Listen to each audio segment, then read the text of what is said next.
നേർവേദി പ്രഭാഷണ പരമ്പരയിലേക്ക് ഏവർക്കും സ്വാഗതം. സുവിശേഷകൻ കുഞ്ഞുമോൻ തോട്ടപ്പള്ളി ഇപ്പോൾ നിങ്ങളുമായി ദൈവവചനം പങ്കുവെക്കുന്നു. ശ്രദ്ധിച്ചാലും.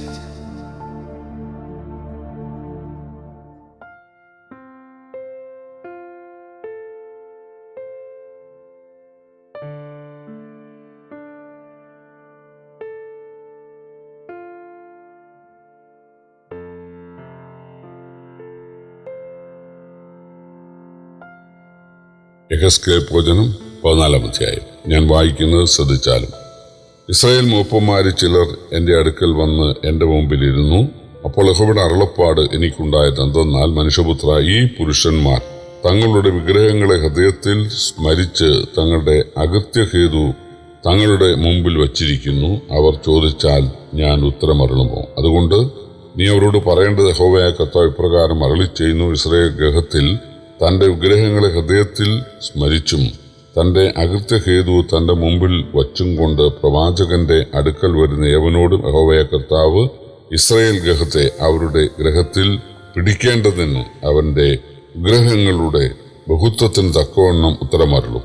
അവർ എല്ലാവരും തങ്ങളുടെ വിഗ്രഹങ്ങൾ നിമിത്തം എന്നെ വിട്ടകന്നിരിക്കുന്നുവല്ലോ. ആകയാൽ നീ ഇസ്രായേൽ ഗൃഹത്തോട് പറയേണ്ടത്, യഹോവയായ കർത്താവ് ഇപ്രകാരം അരുളി ചെയ്യുന്നു, നിങ്ങൾ അനുദപിച്ച് നിങ്ങളുടെ വിഗ്രഹങ്ങളെ വിട്ടുതിരിവീൻ. നിങ്ങളുടെ സകല മ്ലേച്ഛ ബിംബങ്ങളിൽ നിന്നും നിങ്ങളുടെ മുഖം തിരിപ്പീൻ. ഇസ്രായേൽ ഗൃഹത്തിലും ഇസ്രായേലിൽ വന്നു പാർക്കുന്ന പരദേശികളിലും എന്നെ വിട്ടകന്ന് തന്റെ വിഗ്രഹങ്ങളെ ഹൃദയത്തിൽ സ്മരിച്ച് തന്റെ അകൃത്യഹേതു മുമ്പിൽ വെച്ചുകൊണ്ട് പ്രവാചകന്റെ അടുക്കൽ അരുളപ്പാട് ചോദിക്കാൻ വരുന്ന ഏവനോടും യഹോവയായ ഞാൻ തന്നെ ഉത്തരമരുളും. ഞാൻ ആ മനുഷ്യന്റെ നേരെ മുഖം തിരിച്ച് അവനെ ഒരടയാളവും പഴഞ്ചൊല്ലുമാക്കും. ഞാൻ അവനെ എൻ്റെ ജനത്തിന് നടുവിൽ നിന്ന് ഛേദിച്ചു കളയും. ഞാൻ യഹോവയെന്ന് നിങ്ങൾ അറിയും. എന്നാൽ പ്രവാചകൻ വശീകരിക്കപ്പെട്ടിട്ട് ഒരു വാക്ക് പ്രസ്താവിച്ചാൽ, യഹോവയായ ഞാൻ ആ പ്രവാചകനെ വശീകരിച്ചിരിക്കുന്നു.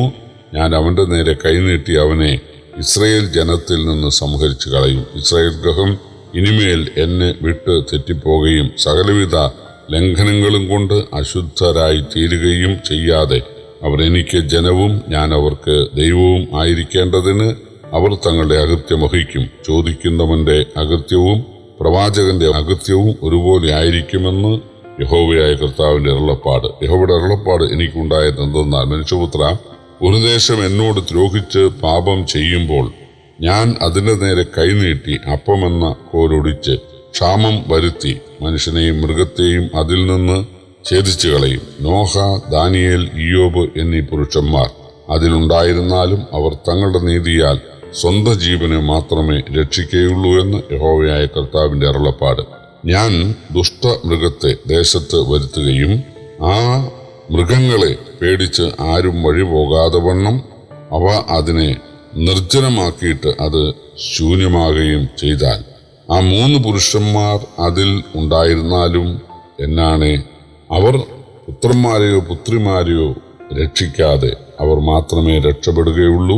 ദേശമോ ശൂന്യമായി പോകുമെന്ന് യഹോവയായ കർത്താവിന്റെ അരുളപ്പാട്. അല്ലെങ്കിൽ ഞാൻ ആ ദേശത്തിൽ വാൾ വരുത്തി വാളെ നീ ദേശത്തുകൂടി കടക്കുക എന്ന് കൽപ്പിച്ച് മനുഷ്യരെയും മൃഗങ്ങളെയും അതിൽ നിന്ന് ഛേദിച്ചു കളഞ്ഞാൽ, ആ 3 പുരുഷന്മാർ അതിലുണ്ടായിരുന്നാലും എന്നാണ് അവർ പുത്രന്മാരെയോ പുത്രിമാരെയോ രക്ഷിക്കാതെ അവർ മാത്രമേ രക്ഷപ്പെടുകയുള്ളൂ എന്ന് യഹോവയായ കർത്താവിന്റെ അരുളപ്പാട്. അല്ലെങ്കിൽ ഞാൻ ആ ദേശത്ത് മഹാമാരി അയച്ച അതിൽ നിന്ന് മനുഷ്യരെയും മൃഗങ്ങളെയും ഛേദിച്ചു കളവാൻ തക്കവണ്ണം എന്റെ ക്രോധം രക്തരൂപേണ അതിന്മേൽ പകർന്നാൽ, നോഹയും ദാനിയേലും ഇയ്യോബും അതിൽ ഉണ്ടായിരുന്നാലും എന്നാണ് അവർ പുത്രന്മാരെയോ പുത്രിമാരെയോ രക്ഷിക്കാതെ തങ്ങളുടെ നീതിയാൽ സ്വന്തം ജീവനെ മാത്രമേ രക്ഷിക്കുകയുള്ളൂ എന്ന് യഹോവയായ കർത്താവിന്റെ അരുളപ്പാട്. യഹോവയായ കർത്താവ് ഇപ്രകാരം അരുളി ചെയ്യുന്നു, ഞാൻ യെരൂശലേമിൽ നിന്ന് മനുഷ്യരെയും മൃഗങ്ങളെയും ഛേദിച്ചു കളയേണ്ടതിന് വാള്, ക്ഷാമം, ദുഷ്ടമൃഗം, മഹാമാരി എന്നിങ്ങനെ അനർത്ഥകരായ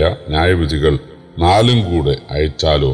എന്നാൽ പുറപ്പെട്ട് പോരുവാനുള്ള പുത്രന്മാരും പുത്രിമാരുമായ ഒരു രക്ഷിതഗണം അതിൽ ശേഷിച്ചിരിക്കും. അവർ പുറപ്പെട്ട് നിങ്ങളുടെ അടുക്കൽ വരും. നിങ്ങൾ അവരുടെ നടപ്പും പ്രവൃത്തികളും കണ്ട് ഞാൻ യെരൂശലേമിന് വരുത്തിയ അനർത്ഥവും അതിന് വരുത്തിയ സകലവും ചൊല്ലി ആശ്വാസം പ്രാപിക്കും. നിങ്ങൾ അവരുടെ നടപ്പും പ്രവൃത്തികളും കാണുമ്പോൾ നിങ്ങൾക്ക് ആശ്വാസമായിരിക്കും. ഞാൻ അതിൽ ചെയ്തിരിക്കുന്നതൊക്കെയും വെറുതെയല്ല ചെയ്തത് എന്ന് നിങ്ങളറിയും എന്ന് യഹോവയായ കർത്താവിന്റെ അരുളപ്പാട്. നോഹ, ദാനിയേൽ, ഇയ്യോബ് എന്നീ മൂവരെ 2 തവണ പേർ പ്രസ്താവിക്കുന്ന അധ്യായമാണ് 11-ാം അധ്യായം. 14-ാം വാക്യത്തിലും 20-ാം വാക്യത്തിലുമാണ് നോഹ, ദാനിയേൽ, ഇയ്യോബ് എന്നിവരെ പരാമർശിക്കുന്നത്. ഇതിൽ നോഹയും ഇയ്യോബും പുരാതന ഭക്തരായിരുന്നു. എന്നാൽ യെഹെസ്കേലിന്റെ സമകാലികനായ ബാബേലിലെ ദാനിയേലിനെ ആ പുരാതന ഭക്തർക്ക് തുല്യം ദൈവം ബഹുമാനിക്കുകയാണ്. ദൈവം പറയുന്നത്, മേൽപ്പറഞ്ഞ മൂവരും ഇന്ന് ഇസ്രയേലിൽ ജീവിച്ചിരുന്നാലും അവർക്ക് തങ്ങളുടെ ജീവനെ അല്ലാതെ മറ്റാരെയും രക്ഷിക്കാൻ കഴിയുകയില്ല. അവരുടെ പക്ഷപാതം കേട്ട് ദൈവം ആരെയും രക്ഷിക്കുകയില്ല. കാരണം അവരുടെ പാപം അതായത് ഇസ്രായേലിന്റെ പാപം അത്ര കഠിനമായിരുന്നു. എന്തായിരുന്നു അവരുടെ പാപം? യഹോവ സത്യദൈവമാണെന്നും യെഹെസ്കേല് സത്യപ്രവാചകനാണെന്നും അറിയാവുന്ന ഇസ്രായേലിലെ മൂപ്പന്മാർ അകമേ വിഗ്രഹസേവയും വെച്ചുകൊണ്ട് ഭക്തരെന്ന് നടിച്ച് അരുളപ്പാട് ചോദിക്കാൻ യെഹെസ്കേലിനെ സമീപിച്ചു. ആ കപടഭക്തിയെയാണ് ദൈവം ഇവിടെ ശാസിക്കുന്നത്. യേശുവും കപടഭക്തിക്കെതിരെ ശക്തമായ ന്യായവിധി ഉച്ചരിച്ചിരുന്നു. സഭയിലും ഭക്തിയുടെ വേഷമുണ്ടാകുമെന്ന് പൗലൂസ് എഴുതി. വ്യാജഭാവം ഉപേക്ഷിക്കണമെന്ന് പത്രോസും എഴുതി. 4 ശിക്ഷാക്രമങ്ങളാണ് ദൈവം അവർക്കായി ഒരുക്കിയത്. 1, അപ്പമെന്ന കോൽ ഒടിക്കുക, അതായത് ക്ഷാമം, അതാണ് 13-ാം വാക്യത്തിൽ. 2, ദുഷ്ടമൃഗങ്ങളുടെ ആക്രമണം, 15-ാം വാക്യം. 3, വാൾ അഥവാ യുദ്ധം, 17-ാം വാക്യം. 4, മഹാമാരി അഥവാ പകർച്ചവ്യാധി, 19-ാം വാക്യം.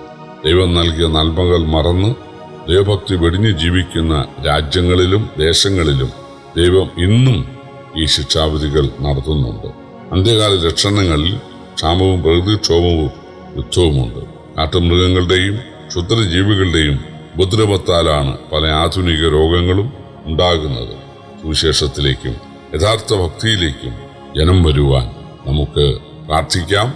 ദൈവം പറഞ്ഞിട്ടുള്ള ന്യായവിധികളൊക്കെ ഇന്ന് അവിടെ മിക്ക രാജ്യങ്ങളിലും സംഭവിച്ചുകൊണ്ടിരിക്കുന്നത് കർത്താവിന്റെ വീണ്ടും വരവിന്റെ അടയാളമായി മനസ്സിലാക്കുവാൻ ദൈവം നമ്മെ സഹായിക്കട്ടെ. കർത്താവിന്റെ വലിയൊരു നാമം വാഴ്ത്തപ്പെടുമാറാകട്ടെ.